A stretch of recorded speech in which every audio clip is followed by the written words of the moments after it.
أعوذ بالله من الشيطان الرجيم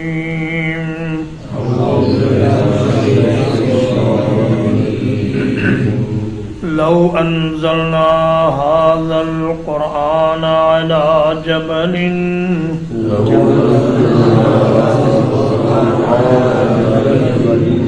اگر ہم اس قرآن مجید کو کسی پہاڑ پر اتار دیتے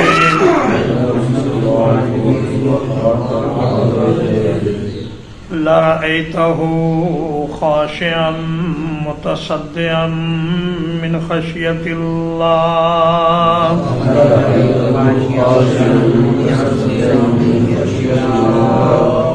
تو آپ اسے دیکھتے کہ وہ اللہ کے ڈر سے دب جانے والا، ٹکڑے ٹکڑے ہو جانے والا ہے۔ تو آپ اسے دیکھتے کہ وہ اللہ کے ڈر سے دب جانے والا، ٹکڑے ٹکڑے ہو جانے والا ہے۔ وَتِلْكَ الْأَمْثَالُ نَضْرِبُهَا لِلنَّاسِ لَعَلَّهُمْ يَتَفَكَّرُونَ۔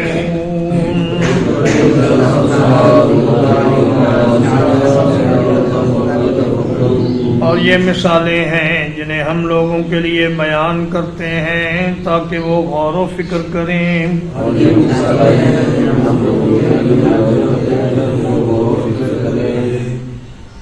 فرمایا یہ یہود اور منافقین، ان کے دلوں پر قرآن مجید اثر نہیں کر رہا، لیکن حقیقت یہ ہے کہ اگر ہم اس قرآن مجید کو کسی عظیم الجثہ پہاڑ پر نازل کر دیتے تو اس قرآن مجید کی ہیبت اور اللہ کی عظمت کی وجہ سے وہ پہاڑ بھی پست ہو جاتا اور ٹکڑے ٹکڑے ہو جاتا۔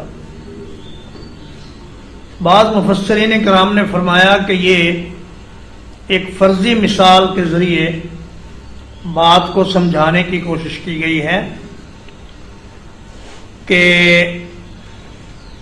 پہاڑ، اگر پہاڑوں میں شعور ہوتا اور ان میں سمجھ بوجھ ہوتی اور ہم ان پر قرآن مجید کو اتار دیتے تو وہ ٹکڑے ٹکڑے ہو جاتے، لیکن دیگر اہل علم نے یہ فرمایا ہے کہ کائنات کی ہر چیز میں اس بات کا شعور موجود ہے کہ انہیں پیدا کرنے والا اللہ تبارک و تعالی ہے، اور وہ دن رات اللہ تبارک و تعالی کی تسبیح بیان کرتے ہیں۔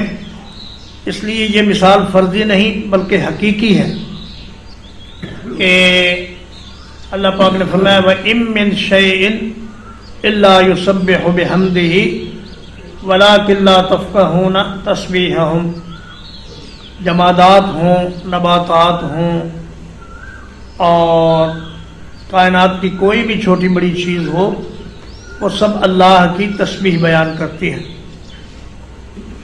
تو میں تم ایسے بدبخت ہو کہ ثم قست قلوبکم من بعد ذلك فہی کالحجارۃ او اشد قسوہ، کہ پھر تمہارے دل اتنے سخت ہو گئے کہ وہ پتھروں جیسے ہو گئے، بلکہ پتھروں سے بھی زیادہ سخت ہو گئے، کیونکہ پتھر تو اللہ کے خوف سے ٹکڑے ٹکڑے ہو جاتے ہیں، ان میں سے پانی نکل آتا ہے، لیکن تمہارے دلوں پر اس قرآن کا کوئی اثر نہیں ہو رہا۔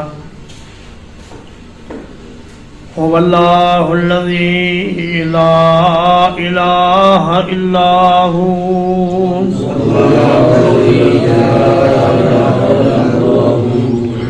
وہ اللہ ہی ہے جس کے سوا کوئی معبود برحق نہیں ہے۔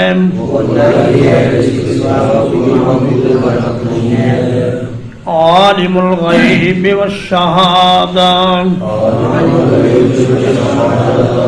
وہ ہر چھپی اور ظاہر چیز کو جاننے والا ہے۔ هو الرحمن الرحیم، وہ نہایت مہربان بہت رحم کرنے والا ہے۔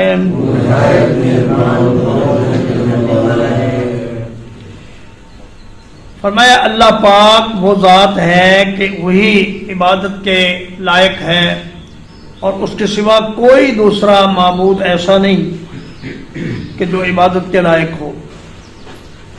اس سورہ کریمہ میں اللہ پاک کا ذکر 40 مرتبہ آیا ہے۔ 24 مرتبہ تو لفظ اللہ کے ساتھ اور 16 مرتبہ ضمیروں کے ساتھ، اور ضمائر جیسے هو الرحمن الرحیم ہو۔ تو یہ اللہ پاک نے اس صورت میں اپنی قدرت کی عظیم نشانیاں بیان کی۔ فرمایا عالم الغیب والشہادہ، غیب اور شہادت یہ مصادر ہیں، اور مصدر بولا گیا ہے مبالغے کے لیے، ورنہ اس کا معنی ہے عالم الغائب والشاہد، کہ اللہ پاک ہر غائب اور موجود چیز کو جاننے والے ہیں۔ جیسے کہا جاتا ہے زید عادل کی بجائے کہہ دیتے ہیں زید عدل، یعنی زید سراپا عدل ہے۔ تو مصدر کا استعمال ہوتا ہے بات میں مبالغہ اور زور پیدا کرنے کے لیے۔ تو فرمایا کہ اللہ پاک ہر چھپی اور ظاہر چیز کو جاننے والا ہے۔ یہاں ایک سوال پیدا ہوتا ہے کہ ظاہر چیز کو تو سب جانتے ہیں، پھر اس میں کمال کیا ہوا؟ تو فرمایا کہ لوگ جو ظاہر چیزوں کو جانتے ہیں وہ چند چیزوں کو جانتے ہیں، تو چند چیزوں کو جاننے والا عالم الشہادہ نہیں ہو سکتا، بلکہ عالم الشہادہ وہی ہے جو کائنات کی ساری چیزوں کو جانتا۔ وَاللَّهُ الَّذِي لَا إِلَٰهَ إِلَّا هُوَ،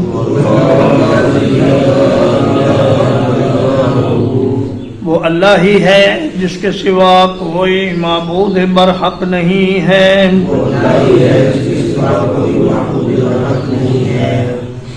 الملک القدوس، وہ بہت بڑا بادشاہ ہے، نہایت پاکیزہ ہے۔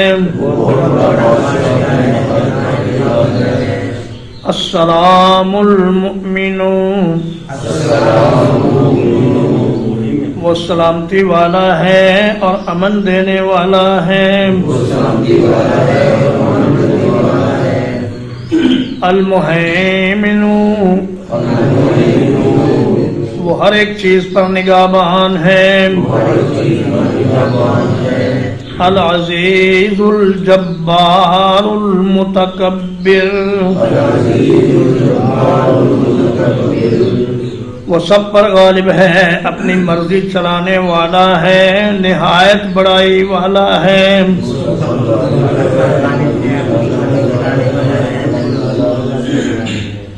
سبحان اللہ عما یشرکون، پاک ہے اللہ تعالیٰ اس چیز سے جسے وہ شریک بناتے ہیں۔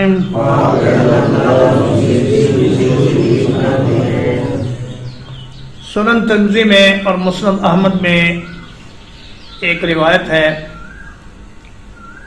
کہ رسول اللہ صلی اللہ علیہ وسلم نے فرمایا اگر کوئی شخص صبح کے وقت 3 مرتبہ اعوذ باللہ السمیع العلیم من الشیطان الرجیم پڑھ کے پھر ایک بار سورۃ الحشر کی یہ آخری 3 آیات پڑھے تو اللہ پاک 70,000 فرشتے مقرر کر دیتے ہیں جو اس کے لیے دعا کرتے ہیں، اور اگر وہ اس دن فوت ہو جائے تو اس کا نام شہیدوں میں لکھا جائے گا۔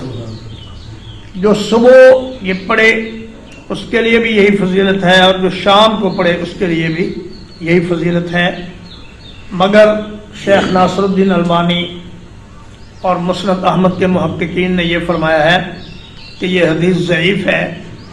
اگر یہ حدیث صحیح ہوتی تو پھر تو اس میں کسی قسم کا کوئی شک و شبہ نہ رہتا، لیکن ضعیف روایات بھی فضائل اعمال میں چل جاتی ہیں، اس لیے اگر کوئی آدمی ان آیات کو پڑھ لے تو انشاءاللہ اسے ثواب ہوگا اور فائدہ ہوگا۔ تو فرمایا الملک، بادشاہ اصل میں وہی ہے۔ دنیا میں اگر کوئی بادشاہ ہے تو تھوڑے سے حصے کا ہے یا عارضی طور پر تھوڑے سے وقت کے لیے ہے۔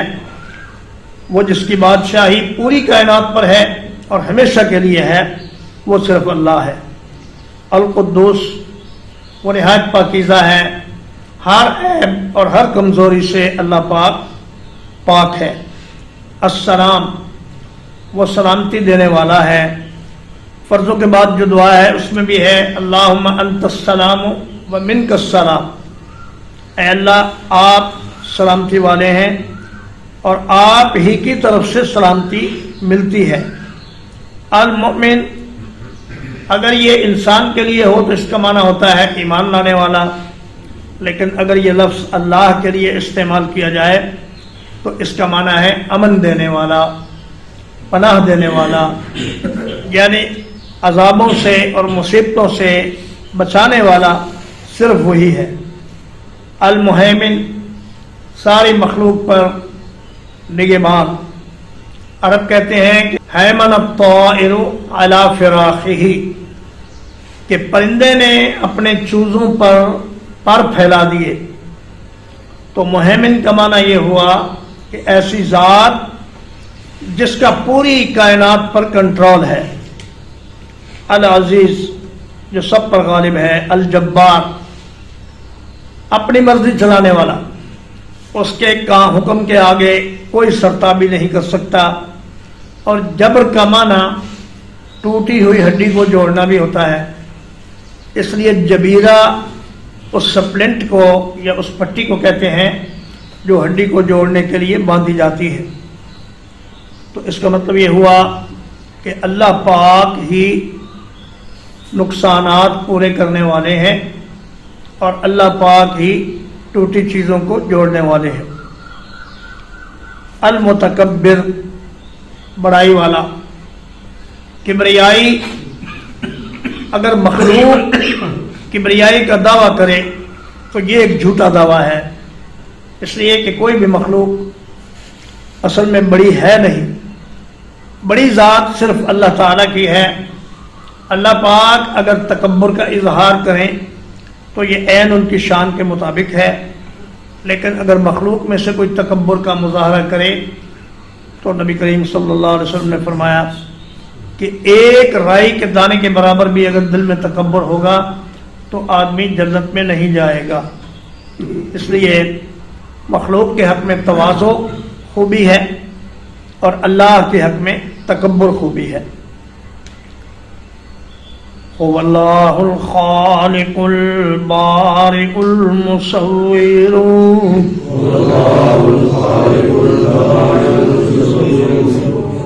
وہ اللہ ہی ہے جو نقشہ بنانے والا، گھڑنے والا اور تصویر بنانے والا ہے۔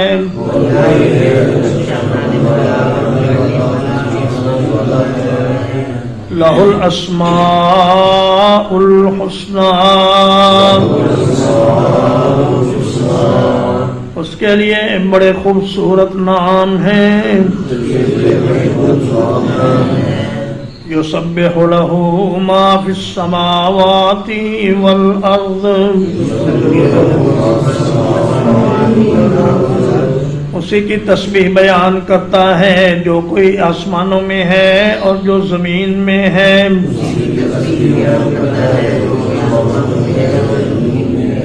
وَهُوَ الْعَزِيزُ الْحَكِيمُ، اور وہ سب پر غالب ہے، کمال حکمت والا ہے۔ خلق کا معنی ہے کسی چیز کی پیدائش کا منصوبہ بنانا، جیسے کہ اللہ پاک نے یہ طے کیا کہ آدم علیہ السلام کی شکل کیسی ہوگی، یا ایک درخت کی شکل و شباہت کیسی ہوگی، یا ایک پھول کیسا ہوگا، یہ نقشہ بنانا۔ پھر البارئ کا مطلب اس نقشے کے مطابق چیز کو وجود میں لانا۔ اور بعض نے یہ ترجمہ کیا ہے کہ الخالق کا معنی ہے مثال کے ساتھ پیدا کرنا، یعنی جیسی چیزیں پہلے پیدا کی ہوئی ہیں ویسی دوبارہ پیدا کرنا، اور البارئ کا معنی ہے بغیر مثال کے پیدا کرنا، نئے سرے سے ایجاد کرنا۔ المصور تصویر بنانے والا، اللہ پاک نے ہر ایک چیز کو ایک تصویر عطا فرمائی ہے، وہ انسان سے لے کر چیونٹی تک اور ہر قسم کے جمادات اور نباتات، ان کو اللہ نے ایک شکل عنایت فرمائی ہے اور اسی شکل میں وہ بنتے ہیں اور رہتے ہیں۔ لہ الاسماء الحسنی، فرمایا اس صورت میں جتنے نام اللہ کے ذکر ہوئے ہیں، اللہ کے صرف یہی نام نہیں بلکہ اس کے اور بھی بہت سے نام ہیں۔ ترمذی شریف کی ایک روایت میں 99 نام ذکر ہوئے ہیں، اور اہل علم نے اسماء حسنہ پر بڑی بڑی کتابیں لکھی ہیں، لیکن اللہ پاک کے صرف 99 نام نہیں ہیں، اس کے نام بے شمار ہیں جن کا علم اس کے سوا کسی کو نہیں۔ یسبح لہ ما فی السماوات والارض، سورت کے شروع میں فرمایا سبح للہ ما فی السماوات وما فی الارض وہو العزیز الحکیم، اور آخر میں فرمایا یسبح لہ ما فی السماوات والارض۔ تو گویا کہ سورت کی ابتدا بھی اللہ کی تسبیح سے اور انتہا بھی اللہ کی تسبیح سے ہوئی، اور سبح ماضی کا صیغہ ہے، اور یسبح میں حال بھی آ گیا اور مستقبل بھی آ گیا، یعنی ماضی میں بھی اللہ ہی کی پاکیزگی بیان کی جاتی رہی ہے، حال میں بھی ہر چیز اللہ ہی کی تسبیح بیان کر رہی ہے، اور مستقبل میں بھی ہر چیز اللہ ہی کی تسبیح بیان کرے گی، اور وہی سب پر غالب اور نہایت حکمت اور دانائی والا ہے۔ ترجمہ ایک بار، لو انزلنا هذا القرآن على جبل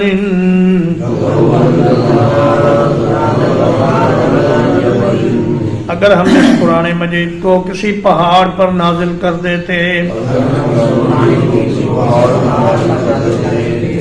لرأيته خاشعا متصدعا من خشية الله، تو آپ دیکھتے کہ وہ اللہ کے خوف سے پست ہو جانے والا، ٹکڑے ٹکڑے ہو جانے والا ہے۔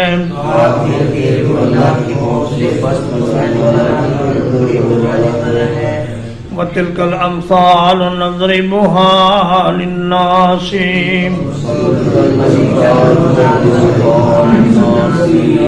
اور یہ مثالیں ہیں جنہیں ہم لوگوں کے لیے بیان کرتے ہیں، لَعَلَّهُمْ يَتَفَكَّرُونَ، تاکہ وہ غور و فکر کریں۔ وَاللَّهُ الَّذِي لَا إِلَٰهَ إِلَّا هُوَ،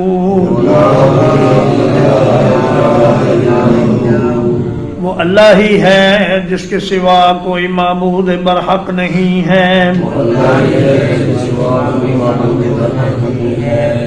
عالم الغیب والشہادہ،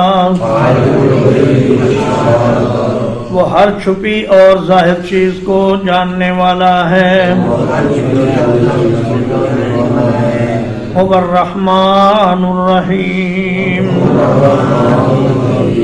وہی ہے جو نہایت مہربان ہے، بڑا رحم کرنے والا ہے۔ هو اللہ الذی لا الہ الا هو،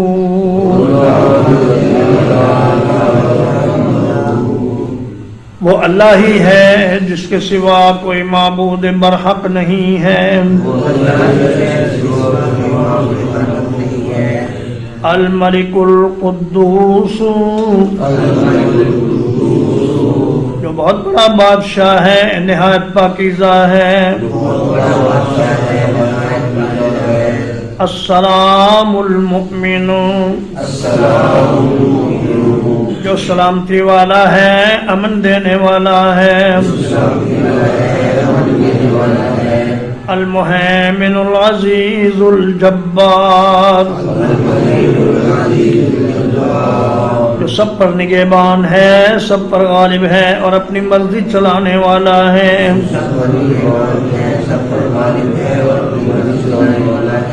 المتکبر جو بہت بڑائی والا ہے۔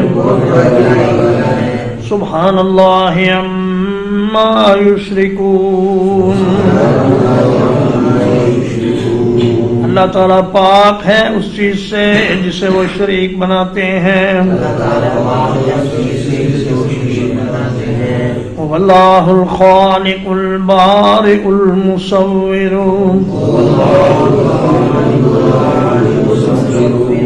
وہ اللہ ہی ہے جو نقشہ بنانے والا، گھڑنے والا اور تصویر بنانے والا ہے۔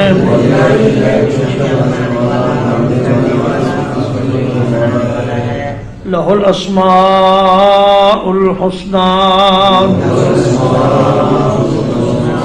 اس کے نہایت خوبصورت نام ہیں۔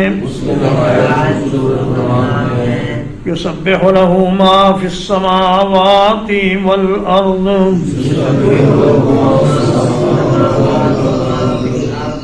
اسی کی تسبیح بیان کرتی ہے جو کوئی چیز آسمانوں میں ہے اور جو زمین میں ہے۔